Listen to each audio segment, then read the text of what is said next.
Hey guys, today we're going to be talking a little bit about shutter speed and how it affects your photography. So if you're new to SLR cameras or you typically use it on automatic, this will give you a better understanding of shutter speed and how it affects your photos.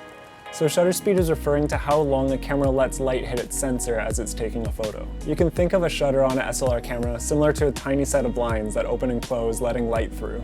Similar to how a wider aperture lets in more light when taking a photo, a slower shutter speed allows more light to hit the camera's sensor for a longer period of time. When you look at the back screen of most SLR cameras, you'll notice that the shutter speed is measured in seconds, indicated by the inch symbol. If the current shutter speed is quicker than a full second, it will be indicated as a fraction of a second.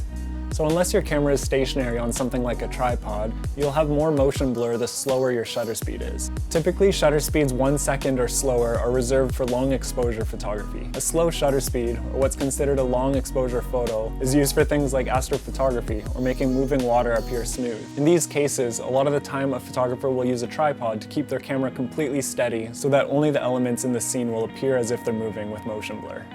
On the other hand, a faster shutter speed is used to freeze fast-moving action, like in sports photography or splash photography. If you're holding your camera while you're taking photos, you can get away with a lot slower shutter speeds if your camera or your lens has optical stabilization built into it. Keep in mind, however, optical stabilization will only help with a shaky camera. It doesn't help to freeze fast-moving action like an athlete or wildlife.